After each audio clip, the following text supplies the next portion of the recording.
Bora, pessoal, para a gente fechar o dia de hoje. E não podia ter pessoa mais especial, porque ela inspirou o conteúdo meu que eu fiz semana passada.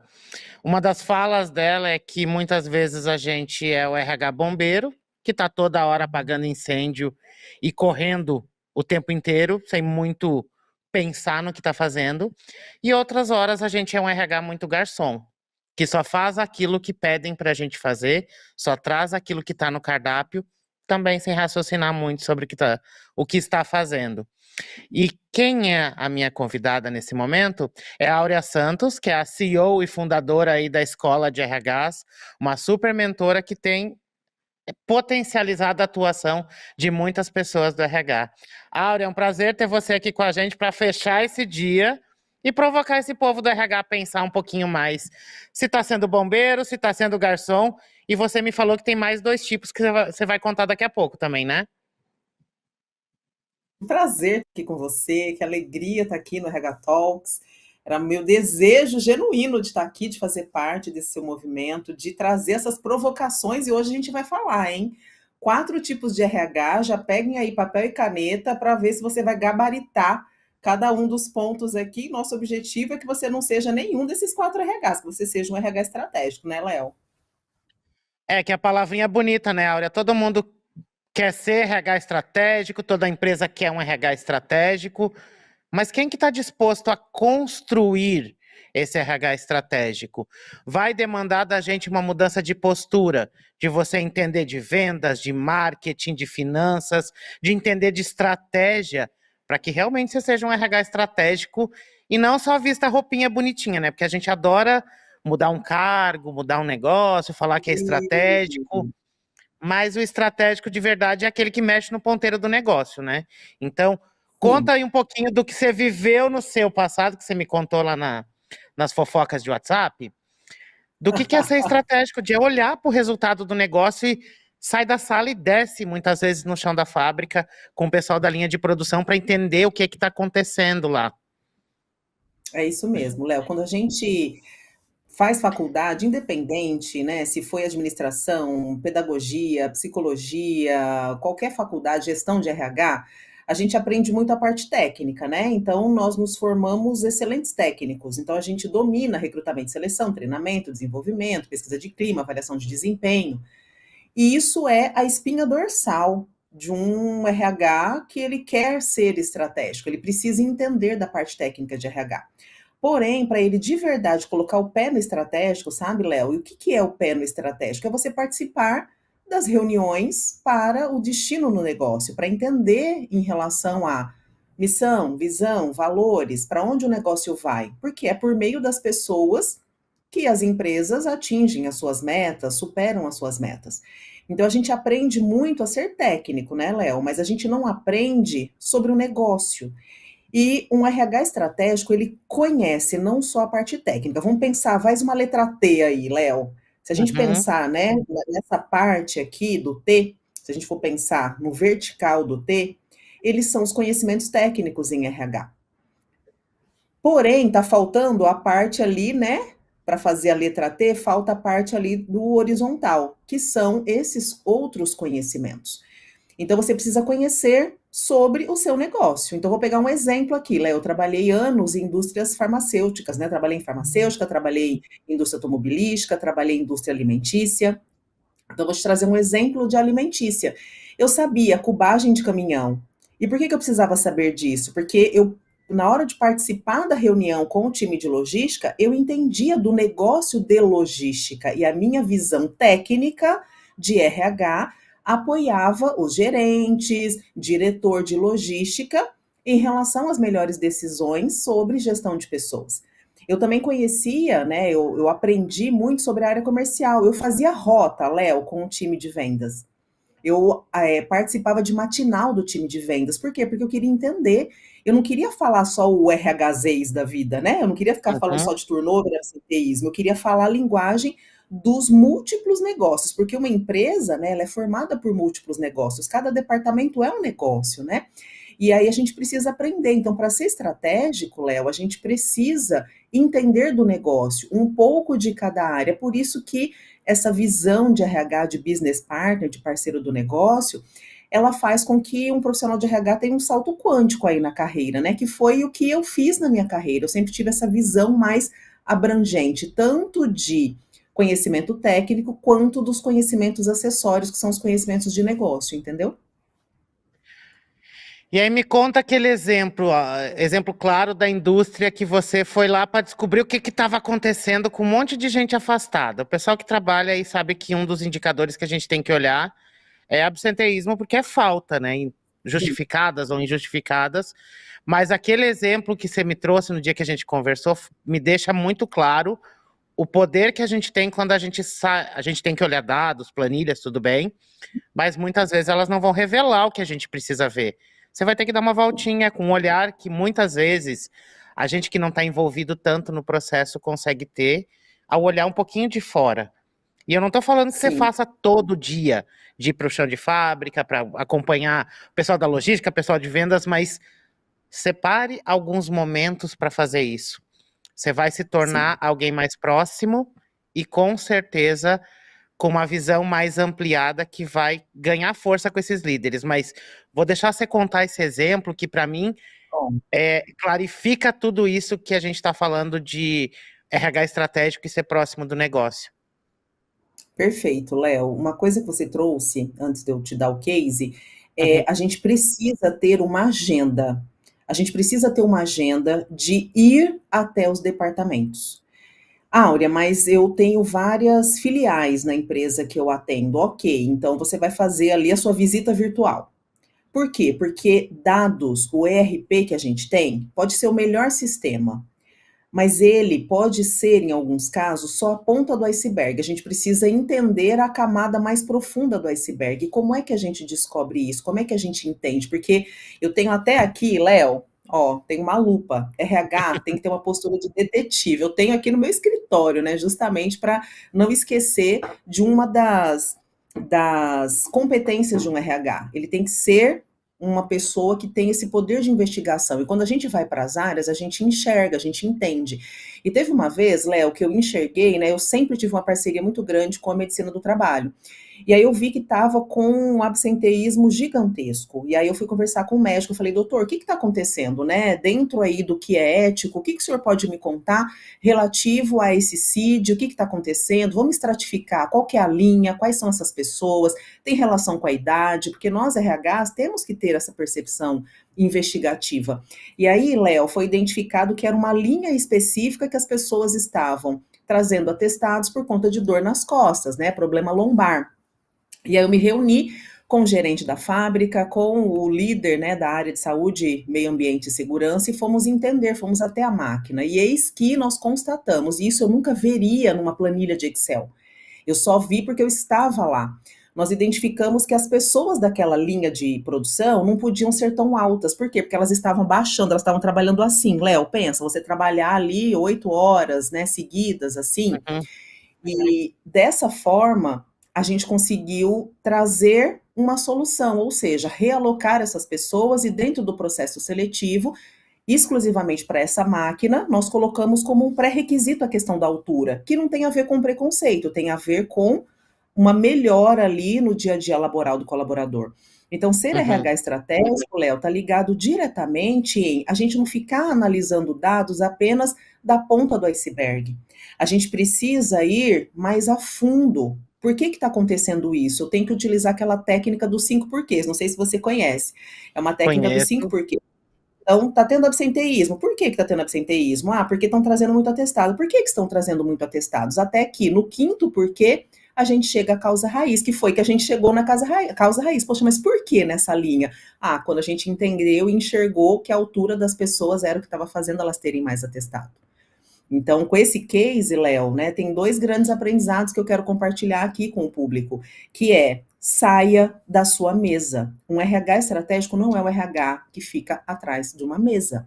Ele circula, ele enxerga as nuances que a gente não encontra em nenhuma planilha e em nenhum sistema.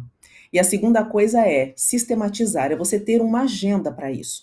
E você não vai conseguir fazer com todos os líderes, né, Léo? Pensa uma multinacional que tem 20 líderes, 30 líderes, você não vai conseguir fazer com todos.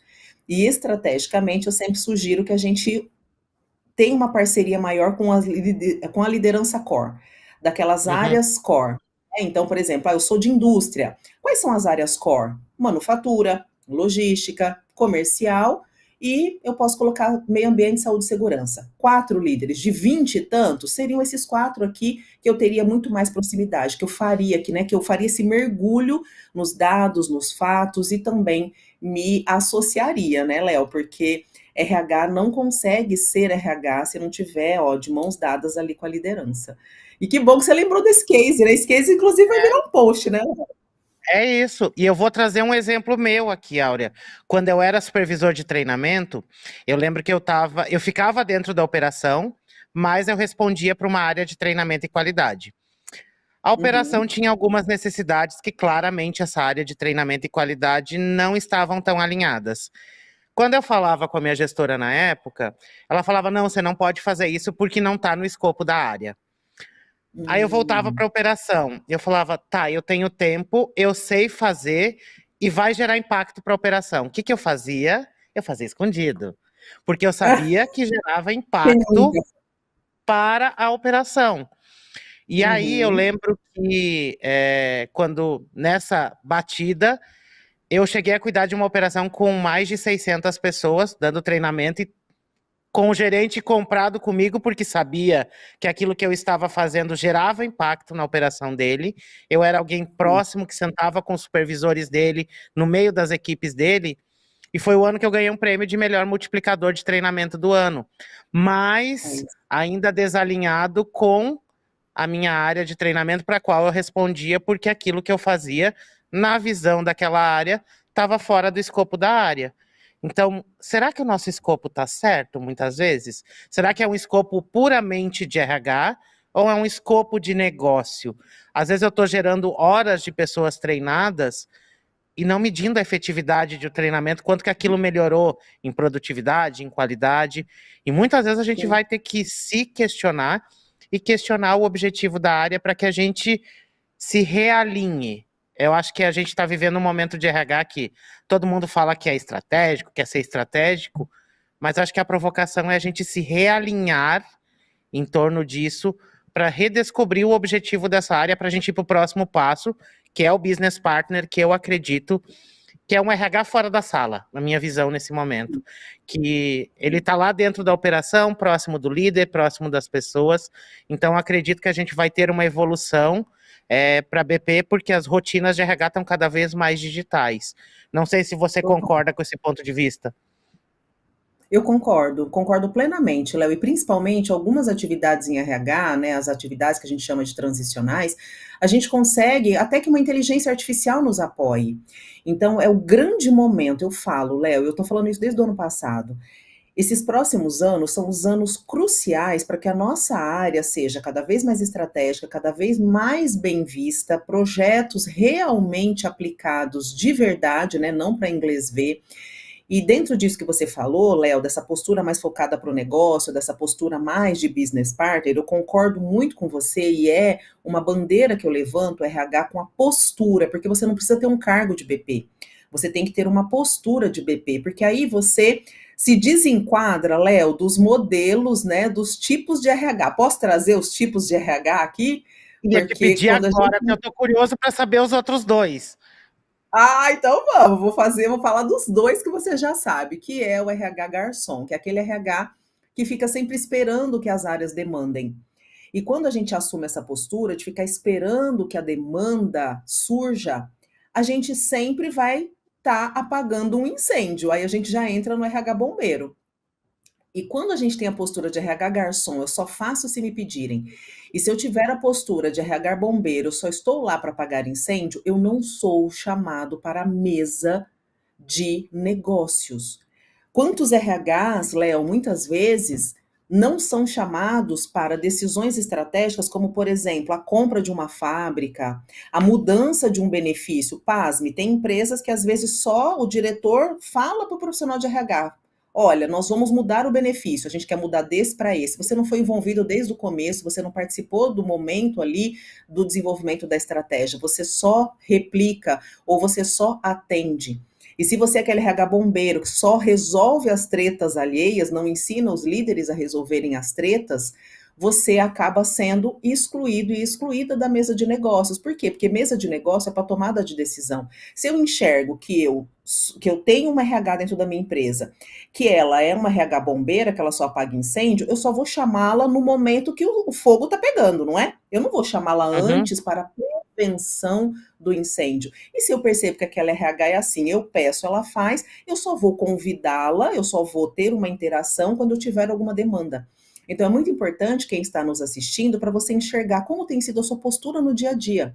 Se você participa das reuniões estratégicas, eu não participo. Ué, comece a se convidar. Já te passei aqui o exemplo das 4 áreas core, que aí você decide qual que é a área core da companhia e você começa a se convidar. Porque, Léo, às vezes a porta não abre, a gente tem que bater o pé na porta, né? Na minha carreira foi assim, igual você contou agora de treinamento. Você foi lá e você bateu Uhum. o pé na porta. Você não esperou Ou, ser ou, convidado. ou às vezes você vai ter que levar sua cadeirinha pra sala, né? Já vai arrastando, vai ter reunião disso, peraí que eu vou pegar minha cadeira aqui. Aham, aham. E assim, é se convidar para mudar a percepção, sabe, Léo? Se os líderes de uma companhia têm uma percepção, e a percepção ela pode ser mudada, eu falo que a percepção ela é uma fotografia. Eu posso pousar novamente para uma nova imagem. Eu posso arrumar meu cabelo, colocar uma maquiagem para pousar para uma nova foto. Então, o RH hoje, se ele tem a fotografia ali, se a percepção da liderança do RH bombeiro ou do RH garçom, existe a possibilidade de mudar a foto. E como é que eu mudo a foto? Mudando a pose, né? Mudando de ambiente, tendo essa proatividade que a gente falou. E a gente tem o outro RH também, Léo, o RH galinha pintadinha. Quem que é o RH galinha pintadinha? É o RH que vive ciscando, sabe? Então aquele RH que olha assim, o que que o Léo tá fazendo? O que que eu vi lá no RH Summit? E aí ela fica ciscando num bocado de estratégia que não tem relação direta com a missão, com a visão e com os valores da companhia. Às vezes aquela RH que está ouvindo tanto falar de, sei lá, comunicação não violenta, e os líderes dela não sabem nem o que eles devem fazer na cadeira, porque a descrição de cargo não é clara, e ela quer levar um treinamento de comunicação não violenta. Então é aquela RH da galinha pintadinha, né, que fica ciscando em tudo quanto é canto, e ela não segue ali um direcionamento ligado, aliado e alinhado à estratégia do negócio. E aí, Léo, esse tipo de RH, né, esses 3 que eu te falei até agora, são RHs que eles podem entregar o melhor produto, podem entregar o melhor serviço ali dentro da empresa, porém, nunca vai ser considerado para as reuniões de negócio. Nunca vai. Por quê? Porque é aquele RH que a foto não tá legal, sabe, Léo? Precisa fazer uma Uhum. próxima foto. Você concordou até aqui com essa minha percepção? Porque eu acho que é importante a gente se enquadrar, porque eu só, eu gosto de usar essa frase, né? Eu só enxergo a praia quando eu saio da praia, né? Toda foto de praia é uma foto aérea, né? De um helicóptero, de um drone. Então, para eu enxergar a praia, eu preciso sair da praia. Por isso que eu estou trazendo essas percepções para que a pessoa se enxergue, né? Para que ela saia e fale assim: caramba, eu tô sendo RH galinha pintadinha. Nossa, eu tô trazendo umas coisas desconexas aqui. Eu tô me preocupando o que eu vou entregar no Dia das Mães, mas dentro da minha empresa eu mando é permitido ainda mandar embora a mulher que volta de licença maternidade. Tá Uhum. fazendo sentido para você, para eu falar o terceiro RH aqui? Você já viu esses RHs em dado momento, Léo? Já, e acho que eu vou gerar um quinto aqui. Só tô pensando no nome. Que é aquele Vai, RH que conta aí, meteu a gente já batiza agora. que ele já meteu tanto filtro, mas tanto filtro na cara, no rosto dele, que é o filtro de BP, é o de People Analytics, de estratégico, foi metendo vários filtros que foi assumindo tudo que era modinha do mercado. Se essa pessoa desaparece, sabe aquela sua amiga que coloca tanto filtro na foto que se ela desaparecer ninguém acha? Eu acho que é esse RH muitas vezes que meteu tanto filtro que acho que ele nem se reconhece mais como RH, talvez. Adorei. O quinto é o RH com filtro. É Boa. isso. Que ele não se reconhece, né? E olha só, olha a importância da gente enxergar se nós somos assim ou não. Porque se a nossa liderança não nos reconhece, se ela fica na dúvida, a gente novamente não é chamado para a mesa de negócio. E a gente tem, então, ó, já temos um quinto RH e a gente tem o Uhum. quarto RH, que você não vai esquecer, porque o quarto RH é o RH quarta série, que é aquele copia e cola. Então ele pega todas as estratégias. Sabe aqueles grupinhos de WhatsApp? Que a galera fala assim: o que, que você vai fazer para o Dia das Mães? Passa para mim sua pesquisa de clima. Quais são as perguntas que você coloca na sua avaliação de desempenho? É aquele eterno copiar e colar. E esse RH quarta série é o RH que vai nesses eventos de RH e fica preocupado mais com a sacolinha. Por quê? Porque adora um brinde. Que criança que não gosta, né, gente, de um brindezinho, de um Kinder Ovo, não é, Léo? Então é o RH Uhum. quarta série. É o RH que ainda tem aquela postura muito infantil. É aquele RH que o líder chega e fala: isso não estava bom, ai, fica ferido, magoado, meu Deus, ninguém me ama, ninguém me quer. Não sabe ali se permitir ir para um próximo nível. Então, o RH quarta série é aquele que ele está sempre ainda, tanto na parte emocional, às vezes até na parte técnica, na parte relacional, de networking, está sempre na quarta série, está sempre no copiar e colar, sempre se acha assim: poxa, eu sou o coitado, me deixaram de lado, não conseguem assumir uma postura mais protagonista. Então, temos aí cinco, né, que você trouxe aí, o RH Uhum. do filtro. Quero ver, É, quero ver o RH em 2025 quando não tiver mais filtro, né, Léo? Até vi um post seu falando sobre isso. E é aguardem muito cenas dos importante. próximos capítulos. Ah, mas ainda bem que você me conhece pessoalmente, né? Porque assim, aí você já me viu sem filtro várias vezes, né, Léo? Então, Já, já. E no grupinho de fofoca lá no WhatsApp a gente faz sem filtro também, né? totalmente. Nossa, olha, eu falo assim: se a gente tem que ficar muito milionário para quando você for preso, quando vazar o seu WhatsApp por aí, suas mensagens, eu pago sua fiança. E eu quero o mesmo também do lado de cá, entendeu? Mas fez sentido, Ah, Léo, RH quarta série? Porque eu vejo faz, muito RH quarta série por aí. faz. Muito. E assim, eu estava conversando anteriormente também aqui nos bastidores. A gente tem que fazer um esforço gigantesco para levar esse novo RH não para as capitais, para o interior do Brasil. Que a gente Total. está vários degraus atrás quando a gente está falando de gestão de pessoas, de visão de negócio, de visão como um todo. Então, e aí, agora eu vou aproveitar para a gente encerrar esse papo, porque tem aí quem indicou 10 amigos que vai ganhar um curso de planejamento estratégico da Áurea. E também vou abrir um espacinho aqui para ela falar da escola de RHs, de como você pode aprender com a história, a vivência e todo o conhecimento que a Áurea traz com ela. Então, Áurea, conta um pouquinho do que você faz pelo RH e pelas pessoas de RH e quem são as onças, que eu estou dando um spoiler aqui. Ah, elas te amam, né? Meu banco de onças te ama. Deixa eu contar um pouco da minha história, né? Eu fui RH, sentei em grandes cadeiras, né? Em grandes multis, e aí eu tinha um incômodo, sabe, Léo? Que eu percebia que muito RH, principalmente quando eu precisava contratar alguém para o meu time, eu enxergava que tecnicamente a pessoa era boa, mas ela não entendia os porquês das coisas, ela não sabia transitar em mesa de negócio, falar sobre negócio. E a partir desse incômodo, eu criei a escola de RHs, que meu objetivo é, portanto, formar profissionais para que tenham uma visão de negócio mesmo, para que se enxergue como um protagonista pensando no negócio. E foram os meus próprios alunos, Léo, inclusive meus alunos da turma 1 da minha formação de consultores de RHs, que se denominaram onças, né? Então muita gente fala: as onças da Áurea chegaram, né? Me chamam de onça mãe. Por quê? Porque olha só o poder de uma tribo, de uma comunidade, né? E dentro da nossa empresa, quando a gente é RH CLT, a gente tem a possibilidade de criar essa tribo, essa comunidade. É a área de RH que incita isso, né? Tem tantas empresas que têm o próprio nome delas ali, né? Por exemplo, os RH Summits, né? Uhum. A gente tem um jeitão ali que faz parte ali da cultura, né? E tudo mais.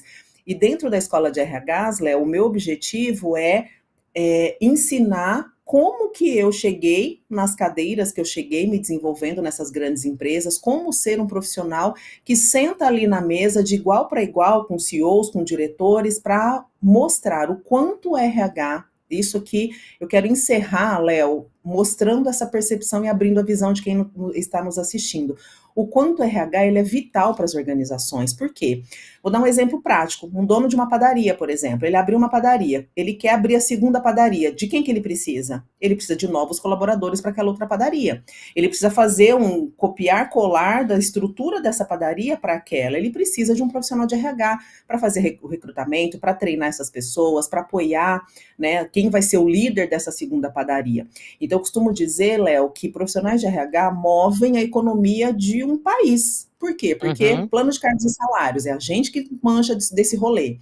Recrutamento e seleção, treinar, diminuir ali turnover, absenteísmo, tudo isso parte do nosso conhecimento técnico. Então, hoje a escola de RHs é uma escola com mais de 3 mil alunos, né? Eu tenho centenas de mentorados e a minha missão de vida é fazer realmente com que RH esteja sentado nessa cadeira, ao lado direito ali de um CEO, ao lado da diretoria, justamente para poder trazer mais resultado para o negócio. A nossa área contribui diretamente para o alcance dos resultados. Áurea, mas e a área comercial? Encerro com uma pergunta. Quem fez o recrutamento e seleção do time comercial? É isso, gente. E aí, é a provocação final perfeita. E eu quero dizer o seguinte: a gente é impactado todos os dias por milhares de conteúdos. Alguns deles são de pessoas que nunca sentaram na nossa cadeira. Você vai querer aprender com quem? Com quem viveu a sua realidade, entende a sua dor, ou com alguém que leu um livro, assistiu uma palestra e está falando frases de efeito? Então é com isso que eu quero terminar esse conteúdo maravilhoso da Áurea. Te dar a dica que você conheça o trabalho dela, que pode impactar na sua carreira. Não estou falando do seu resultado na empresa, estou falando da sua carreira pessoa. E para finalizar esse dia, quero agradecer todo mundo que ficou comigo até aqui, a gente atrasou um pouco. Falar que amanhã tem mais conteúdo a partir das 9 horas da manhã, e que se você quer ganhar um curso da Áurea, talvez dá tempo de você indicar mais pessoas até amanhã, tá? Eu volto amanhã. Eu quero. Olha, ó, a comunidade. Você quer virar uma onça? Tá aí a oportunidade, ó, você ganhar um curso de planejamento estratégico e aprender com alguém que sentou na sua cadeira. Não com alguém que aprendeu na faculdade e tá vendendo um curso. Alguém que viveu, que sabe onde o sapato aperta. Então, Áurea, brigadão pela parceria, mesmo com atraso, eu quero te agradecer por compartilhar com a gente a sua vivência, os 4 tipos, que agora são 5, que daqui a pouco a gente faz um conteúdo juntos. E amanhã eu tô de volta aqui, a partir das 9 horas da manhã, para a gente falar mais de outras esferas também de planejamento estratégico. Um abraço, marca a gente lá no LinkedIn, fez aquele resumo maroto de tudo que rolou hoje, do que você gostou, do que te provocou. Marca a gente no LinkedIn, marca no Instagram, que depois eu vou dar uma olhada. E eu adoro ver os resumos que vocês deixam pra gente, porque é muito legal ver o impacto que isso daqui gera aí do lado de vocês, tá bom? Um grande abraço e até amanhã de manhã. Ganhe tempo e qualidade nos processos seletivos. Com a Solid, você contrata até 45% mais rápido e ainda tem acesso a ferramentas como Portal de Vagas, Profiler, Banco de Talentos, People Analytics e muito mais. Conheça a solução de recrutamento e seleção da Solid e tenha as melhores estratégias para contratar a pessoa certa para o lugar certo. Solid, completa de verdade.